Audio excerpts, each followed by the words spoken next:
الرجیم بسم اللہ الرحمن الرحیم الحمد للہ رب العالمین وصلی اللہ علی محمد وآلہ الطاہرین اللہم صلی علی محمد وآلہ محمد وعجل فرجہ۔ ہاں، بات چل رہی تھی حضرت ابراہیم علیہ السلام نے جو مناظرہ کیا، جو گفتگو کی، جو بات چیت کی ہے ستارہ پرستوں سے، خورشید پرستوں سے، ماہ پرستوں سے، ٹھیک۔ ان کی گفتگو کے ضمن میں ایک سوال پیدا ہوا تھا کہ حضرت ابراہیم علیہ السلام نے جو ستارے کو دیکھ کر، چاند کو دیکھ کر، سورج کو دیکھ کر کے کہا تھا ھذا ربی، تو کیا ھذا ربی کہنا حضرت ابراہیم علیہ السلام کا ان کے موحد ہونے کے ساتھ ناسازگار نہیں ہے؟ کیا یہ تضاد نہیں ہے؟ کیا یہ تناقض نہیں ہے توحید کے ساتھ اجرام آسمانی کو ھذا ربی کہہ کر کے پکارا جائے اور کہا جائے یہ میرا رب ہے؟ اس کا جواب دیا تھا۔ ایک دوسرا سوال تھا، دوسرا سوال یہ ہے کہ در زمین حضور جزئی مدبرہائی مانند باغبان کشاورز و دامدار در تدبیر باغ مزرع و دام کافیس، چه معنی دارد کی تدبیر ان اجرام آسمانی کہ ماں خورشید و ستارے نسبت به انسان و زمین از ان قبیل باشد۔ دوسرا سوال یہ ہے کہ زمین سے لے کر آسمان تک بہت ساری چیزیں ایسی ہیں کہ جو تدبیر کائنات میں دخالت رکھتی ہیں۔ نظام کائنات جاری اور ساری ہے، جو باقی ہے، تو اس کی بقا اور اس کے جریان کا فلسفہ یہ ہے، اس کی وجہ یہ ہے کہ بہت سارے مدبر ہیں کہ جو سہیم ہیں، حصے دار ہیں اس نظام میں۔ مثلا مثال کے طور پر ماں باپ اولاد کے لیے مدبر ہیں، زمین کھیتی کے لیے مدبر ہے، باغبان باغ کے لیے مدبر ہے، ٹھیک۔ تدبیر کرتے ہیں تبھی تو کوئی چیز وجود میں آتی ہے، ماں باپ تدبیر کرتے ہیں تو اولاد وجود میں آتی ہے، ٹھیک۔ ایک کسان اپنی تدبیر سے کھیتی کرتا ہے تو اناج پیدا ہوتا ہے، وجود میں آتا ہے، ٹھیک۔ تو یہ اس طریقے کے جو مدبر ہیں زمین میں یا آسمان میں، چاند ستارے، سورج نہ نکلے اجالا ہوگا، تو یہ سورج کی تدبیر سے ہم مثلا کی روشنی اور اجالا حاصل کرتے ہیں۔ تو یہ جو اس طریقے کے دنیا میں مدبر پائے جا رہے ہیں، ٹھیک، اگر ہم ان کو مدبر کہیں، رب کہیں، تو کیا حرج ہے؟ ایک رب، رب حقیقی ہے، ٹھیک، ایک رب، یہ سب ہیں، آپ بھی رب ہیں، آپ بھی رب یعنی تدبیر کرنے والا ہے۔ یہاں رب سے مراد کیا ہے؟ مدبر، تدبیر کرنے والا، ٹھیک۔ اگر ہم ان اجرام کو بھی تدبیر کرنے والا اور اگر مدبر تسلیم کرے مانے تو کیا حرج ہے؟ کیا یہ توحید کے ساتھ تضاد ہے؟ کیا انسان موحد ہونے سے خارج ہو جائے گا اگر ان چیزوں کو مدبر مان لے تو؟ جواب کیا ہے؟ ارے نا، یہ دنیا میں جو چیزیں پائی جا رہی ہیں جن کو ابھی ہم نے گنوایا ہے، یہ تمام چیزیں مدبر ہیں، لیکن ان کی تدبیر جزئی ہے۔ ان کی تدبیر کیا ہے؟ جزئی اور ناقص ہے۔ اگر رب حقیقی کی طرف ضمیمہ نہ کیا جائے، ان کی نسبتیں نہ دی جائے، تو یہ کچھ بھی نہیں کر سکتے۔ سمجھ رہے ہیں؟ ماں باپ لاکھ کوشش کر لے، خدا اولاد دینا نہ چاہے تو؟ ایک باغبان لاکھ کوشش کر لے، خدا اگر باغ میں پھل نہ دینا چاہے تو کون لا سکتا ہے؟ اجرام آسمانی چاند سورج ستارے اپنے وقت پہ نکلتے ہیں، ضیاء دیتے ہیں، روشنی دیتے ہیں. کون ہے ان کو نکالنے والا؟ کون ہے انہیں روشنی دینے والا؟ خدا اگر ابھی ان کی ضیاء کو، روشنی کو سلب کر لے تو ہاں. تو یہ جتنے بھی دنیا میں مدبر ہیں، یہ سب کیا ہے؟ مدبر جزئی اور ناقص ہیں. ان کی تدبیریں بیکار ہو جائے اگر مدبر حقیقی سے ان کا واسطہ نہ ہو، اگر ان کی نسبت نہ دی جائے. ہو سکتا ہے کہ ایک چیز دوسری چیز کے لیے مدبر ہو، لیکن وہ پہلی چیز جس کو ہم نے مدبر تسلیم کیا ہے وہ خود اپنی تدبیر میں دوسرے کا محتاج ہے. بس ایک ہی مدبر ہے جو کامل ہے، ایک ہی مدبر ہے جو کسی کا محتاج نہیں ہے. تمام مدبر جزئی کو وہی ادارہ کرتا ہے، سب اسی کی مشیت، اسی کے ارادے اور اسی کی قدرت سے. کہہ رہے در زمین حضور جزئی مدبر ہائی، کہہ رہے زمین میں جزئی مدبر کا موجود ہونا، پایا جانا، حاضر ہونا. جیسے باغبان مدبر ہے، تدبیر کرتا ہے، پھر باغ وجود میں آتا ہے. کشاورز کھیتی کرنے والا کسان، یہ بھی کیا ہے؟ مدبر ہے. وہ دامدار جو پشو پالن کرتے ہیں، یہ سب کیا ہے؟ مدبر ہے. در تدبیر باغ مزرعے و دام، کافی سمجھ رہے ہیں. زمین کے اندر، زمین پر، روئے زمین پر یہ جو جزئی مدبر ہیں، باغبان، کشاورز، دامدار، یہ باغ کی تدبیر میں، کھیتی باڑی کی تدبیر میں، اور دامداری یعنی پشو پالن کی تدبیر میں، یہ تدبیر جزئی کافی ہے. مدبر جزئی کا وجود کافی ہے. یہ وہ چیزیں ہیں کہ جو مدبر جزئی کے ذریعے سے کیا ہے؟ نتیجہ ان سے حاصل ہوتا ہے. ان چھوٹی چھوٹی چیزوں کے لیے ان مدبروں کا وجود کافی ہے. ایک باغبان ہوگا تو باغ لگ جائے گا، درخت لگ جائیں گے، وقت پہ پتیاں آئیں گی، پھل پھول آئیں گے. باغ کی حفاظت کے لیے، باغ کی تدبیر کے لیے ایک باغبان کافی ہے. کھیتی کے لیے ایک کسان کا ہونا ضروری ہے. کسان اگر ہے، کھیتی کر رہا ہے، تو ہم کسان کو مدبر کہیں گے. اور جو تدبیر کرتا ہے کھیتی کے سلسلے میں، تو وہ نفع بخش ہوگی، فائدے بخش ہوگی، اس کا نتیجہ ہم دیکھیں گے، ہے نا. ایسے پشو پالن کرنے والے جو لوگ جانوروں کو پالتے ہیں، جن کو ہم مدبر کہہ لیں، دامدار ایک مدبر ہے.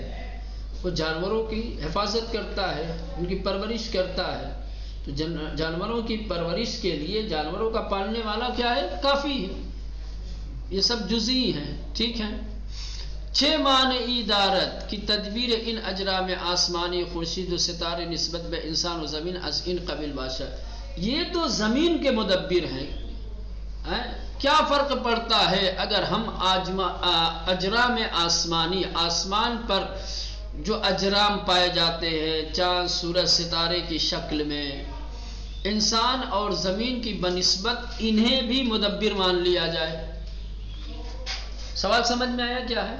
کہ زمین پہ بہت سارے جزئی مدبر پائے جاتے ہیں، زمین پر بہت سارے جزئی مدبر موجود ہیں، جس میں کسان ہے، باغبان ہے، جانور پالنے والا. ان سب کو ہم کیا ہے؟ مدبر جزئی تسلیم کرتے، کہتے ہیں کہ یہ مدبر جزئی ہے. ٹھیک. تو اجرام آسمانی، آسمان پہ جو اجرام ہے، جو اجسام ہے، جو چیزیں ہم دیکھ رہے ہیں، چاند، ستارے، سورج، ٹھیک، ہم ان کو بھی زمین اور آسمان اور انسانوں کے لیے مدبر جزئی اگر تسلیم کر لیں تو کیا فرق پڑتا ہے؟ زمین پر اگر مدبران جزئی کا وجود ہے، تو اگر آسمان کے اجرام کو بھی ہم اسی طریقے سے مدبر جزئی تسلیم کر لیں تو کیا فرق پڑتا ہے؟ کہ زمین پہ بھی مدبران جزئی موجود ہے، آسمان پر بھی مدبران جزئی موجود ہیں. ہم انہیں بھی کہیں کہ بھائی ہاں یہ رب ہیں، زمین کے رب یہ لوگ ہیں، آسمان کے رب وہ ہیں. جواب کہ تدبیر یاد شده تدبیری جزئی و ناقص است که به ضمیم دیگر عوامل تکوینی به صورت کامل تحقق می‌یابد، به علاوه اشیاء گفته شده مستقل از خداوند نیستند. کہنے کی جو تدبیریں بیان کی گئی ہیں اوپر، چاہے وہ باغبان کی ہو، چاہے وہ کھیتی کرنے والے کی ہو، چاہے پشو پالن کرنے والے کی ہو، یا آسمان کے اجرام کی ہو، ان سب کی تدبیریں کیا ہے؟ تدبیر جزئی ہے، تدبیر ناقص ہے. یہ سب تدبیریں جزئی اور ناقص ہیں. بے ضمیم دیگر عوامل تکوینی بے صورت کامل تحقق، جب دوسرے عوامل تکوینی کو ضمیمہ کیا جاتا ہے ان کے ساتھ، پھر جا کر کے بے صورت کامل ان کی تدبیر دکھائی دیتی ہے.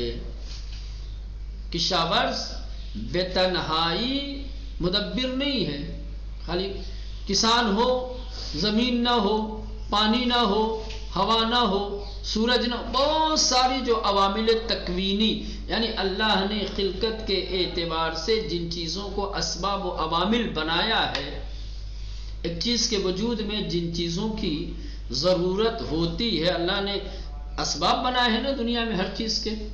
یہ دنیا کہا جاتا ہے عوامل و اسباب کی دنیا ہے. یہاں ہر چیز اسباب و عوامل کے نتیجے میں کیا ہے؟ کارآمد ثابت ہوتے ہیں، اس کا نتیجہ دکھائی دیتا ہے. اسباب و عوامل نہ ہوں تو ان کے نتائج ظاہر نہیں ہوں گے.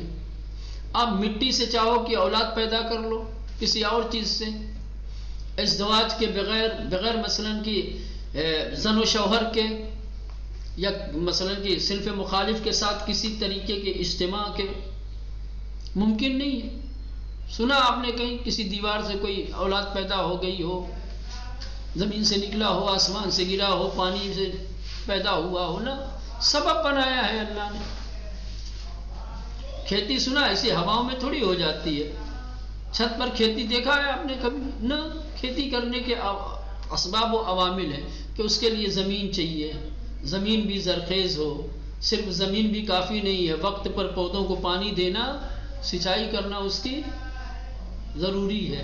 اس کے علاوہ اسے ہوا چاہیے، اس کے علاوہ جو ہے اسے دھوپ چاہیے. یہ تمام چیزیں سمجھ رہے ہیں؟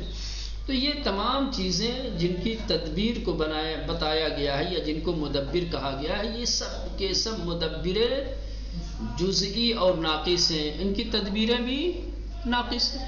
جب مدبر ناقص ہوگا تو اس کی تدبیر بھی ناقص ہوگی. مدبر جزئی ہوگا تو اس کی تدبیر بھی جزئی ہو.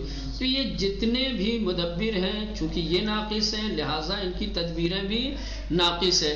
جب ہم عالم تکوین کی، عالم تکوین یہی عالم ظاہر، عالم تکوین کی جب دوسرے عوامل کو ہم ان کے ساتھ ضمیمہ کرتے ہیں، ملاتے ہیں، تب جا کر کے یہ مکمل طریقے سے متحقق ہوتی ہیں.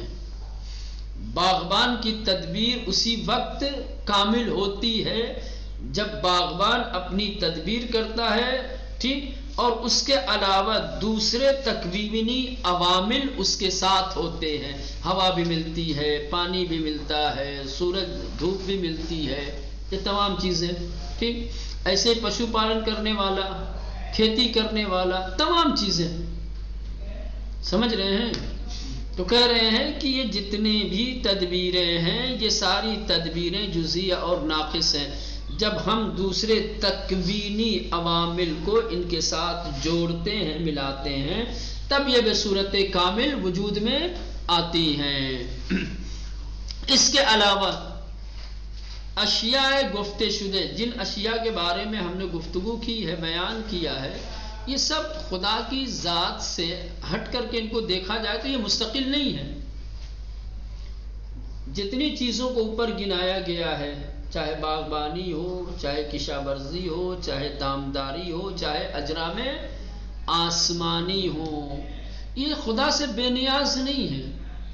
ذات پروردگار سے ہٹ کر کے اگر ان کے وجود پہ آپ نظر ڈالیں، سمجھ رہے ہیں، تو ان کا اپنا کوئی وجود نہیں ہے. در صورتی کہ رب در منطق ابراہیم رب مطلق است.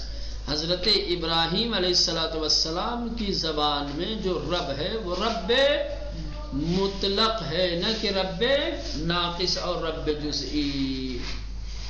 حضرت ابراہیم جسے اپنا رب مانتے ہیں اور ستارہ پرست جسے رب مانتے ہیں، حضرت ابراہیم جسے رب مانتے ہیں اور سورج پرست جسے رب مانتے ہیں، حضرت ابراہیم جسے رب مانتے ہیں اور چاند پرست جسے رب مانتے ہیں، اس میں زمین آسمان کا فرق ہے۔ حضرت ابراہیم کا رب رب مطلق ہے، رب کامل ہے، مدبر مطلق ہے، مدبر کامل ہے۔ وہ اپنی تدبیر میں کسی کا محتاج نہیں، کسی اور چیز کی ضرورت نہیں کہ باہر سے عالم تکوین کے اسباب و عوامل کو اس کی تدبیر کے ساتھ ضمیمہ کیا جائے، ملایا جائے، تب جا کر کے اس کی تدبیر ثمر بخش ہوگی نا۔ وہ تو اذا اراد اللہ شیئا ان یقول له کن، وہ تھوڑی اسباب و عوامل کا محتاج ہے، وہ اسباب و عوامل کا محتاج نہیں ہے کہ اسباب و عوامل ہوں گے تبھی وہ کسی چیز کو جو ہے وجود میں لانے پر قادر ہوگا نا۔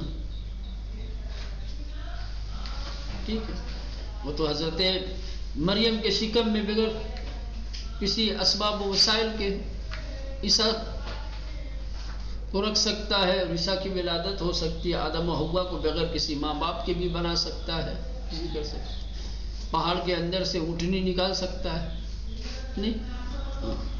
لیکن بس یہ دکھایا اللہ نے اپنی قدرت کے نمونے۔ تو عرض یہی کر رہے تھے کہ حضرت ابراہیم علیہ السلام کی زبان میں اور ان کے عقیدے اور نظریے کے مطابق رب مطلق ہے۔ حضرت ابراہیم جسے اپنا رب مانتے ہیں وہ رب مطلق ہے، رب کامل ہے، رب ناقص یا جزئی نہیں ہے، اور نہیں تکوینی عوامل کا وہ محتاج ہے، بلکہ تمام جزئی اسباب اسی کی طرف منتہی ہوتے ہیں۔ سمجھ گئے فرق؟ حجت الہی و اثر آن، ٹھیک، اللہ کی حجت اور اس کا اثر۔ اگر بشر در زندگی دارائے حجت باشد، از پشتوان محکم برخوردار خواہد بود۔ قرآن در مورد ابراہیم می فرماید تلک حجتنا آتیناها ابراہیم علی قومه نرفع درجات من نشاء ان ربک حکیم علیم۔ کہہ رہے کہ انسان اگر اپنی زندگی میں کیا ہے صاحب حجت ہو جائے، جو انسان صاحب حجت ہو جاتا ہے گویا اس کی پشت مضبوط ہو گئی، اس کا ایک قدرت مند طاقتور کیا ہے پشت پناہ ہے۔ آسان لفظوں میں حجت کیا ہے؟ ایک مستحکم پناہ گاہ ہے، تکیہ گاہ ہے، حمایتی ہے۔ حجت الہی جس کے ساتھ ہوتی ہے وہ انسان کبھی گھبراتا نہیں، ضعیف نہیں پڑتا، کمزور نہیں پڑتا۔ حجت طاقت ہے انسان کی، کیا ہے حجت؟ کیا ہے؟ طاقت ہے۔ حجت سے مراد کیا ہے؟ بہت ساری چیزیں ہو سکتی ہیں، حجت کے بارے میں بحث کی جا سکتی ہے، لیکن یہ تو کہہ دیا انہوں نے، لیکن بتایا نہیں کہ حجت سے مراد کیا ہے۔ بس خالی یہ کہا ہے کہ اگر انسان کیا ہے صاحب حجت بن جائے، کسی کو حجت الہی نصیب ہو جائے، تو گویا اس کو ایک بہت قوی اور مضبوط سہارا مل گیا، تکیہ گاہ مل گئی، ڈھال مل گئی اسے۔ سمجھ رہے ہیں؟ اب اس کا کوئی نہیں، کچھ نہیں بگاڑ سکتا۔ حضرت ابراہیم علیہ السلام ان کے پاس حجت الہی تھی، کیا ہے صاحب حجت تھے، اسی لیے حضرت ابراہیم علیہ السلام کیا ہے اپنی پوری زندگی اور پوری حیات میں مشرکین اور کفار اور بت پرستوں کے درمیان بیچ میں رہ کر کے اعلان توحید کرتے رہے، کسی طریقے کا خوف، کسی طریقے کا ڈر آپ کے اندر دیکھنے کو نہیں ملا۔ کیوں حضرت ابراہیم علیہ السلام بت پرستوں کے درمیان رہ کر کے بت پرستوں کی مذمت بھی کرتے رہے، بتوں سے دوری اور براعت بھی کرتے رہے، اور لوگوں کو توحید کا درس بھی دیتے رہے، توحید کی دعوت بھی دیتے رہے؟ کیوں نہیں ڈرے؟ کیوں نہیں خوف زدہ ہوئے؟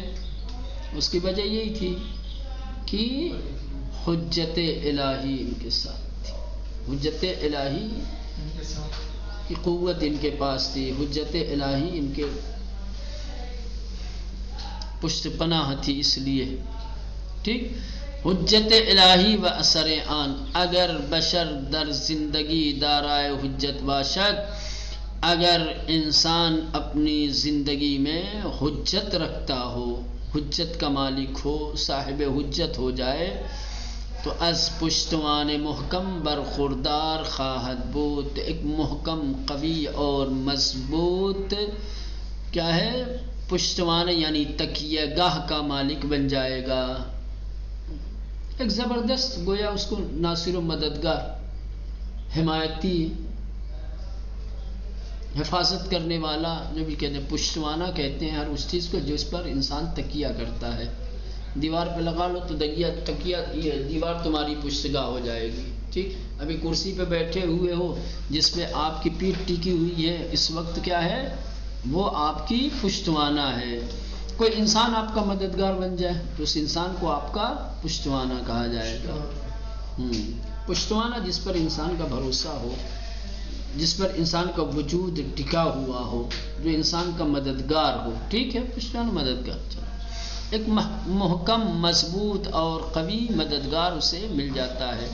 قرآن در مورد ابراہیم علیہ السلام میں فرمایا، قرآن حضرت ابراہیم علیہ السلام کے بارے میں فرماتا ہے وَتِلْكَ حُجَّتُنَا، اور یہ ہے ہماری حجت، آتَيْنَاهَا ابراہیم، ہم نے اسے حضرت ابراہیم کو عطا کیا ہے، دیا ہے، علی قومہ، ان کی قوم کے مقابلے میں، نرفع درجات من نشاء،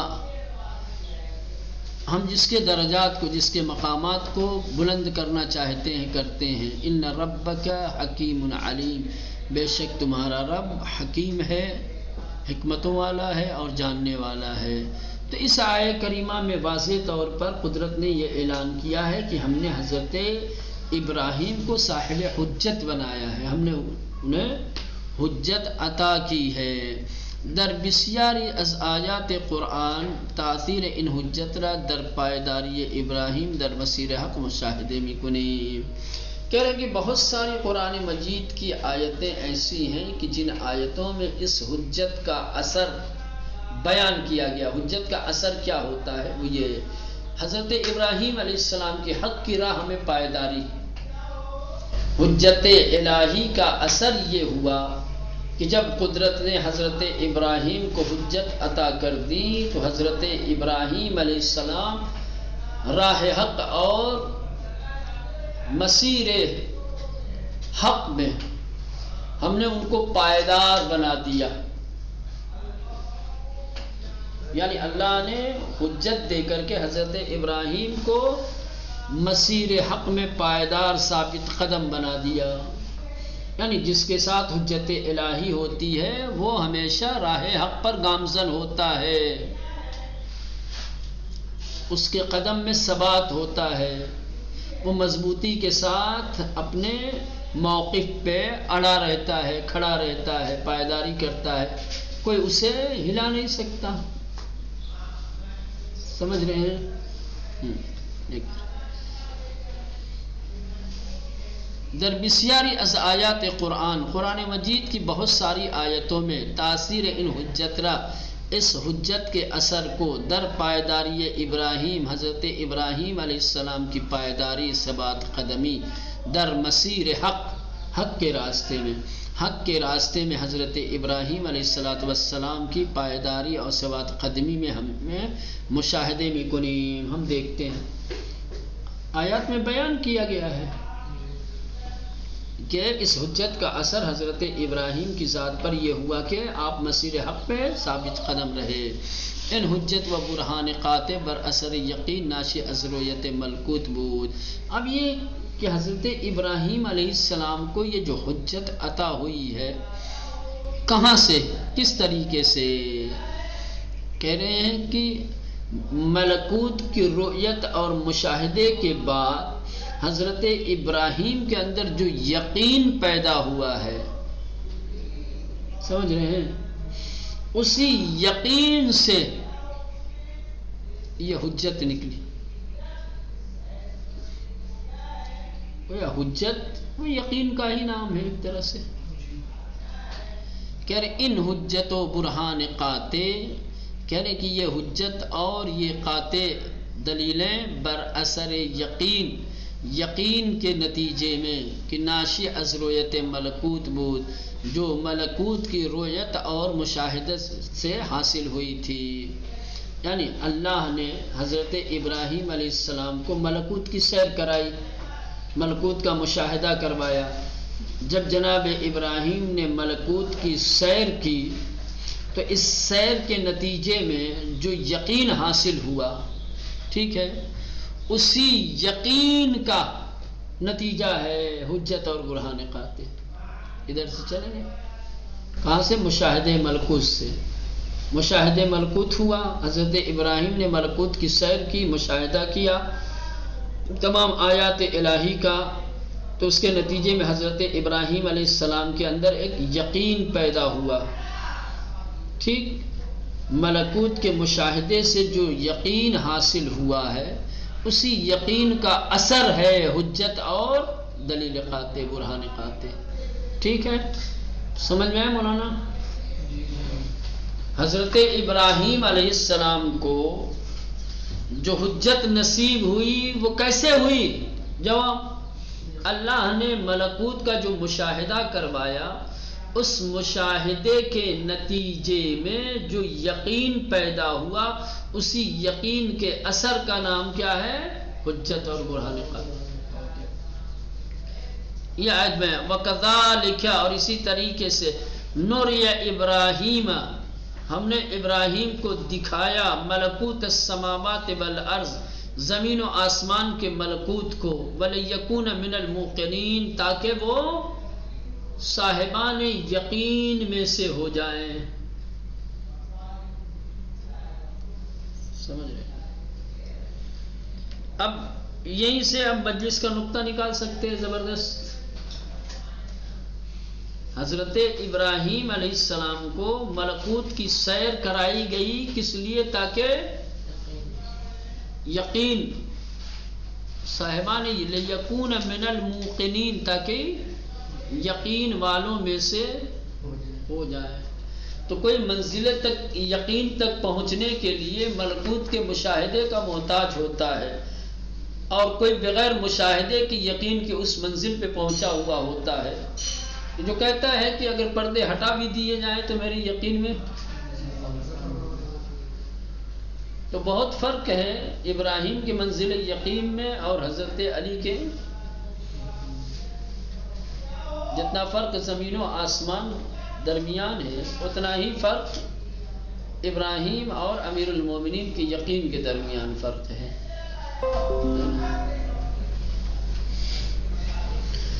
چلیں بہر صورت یہ جو ہے پورا ہو گیا.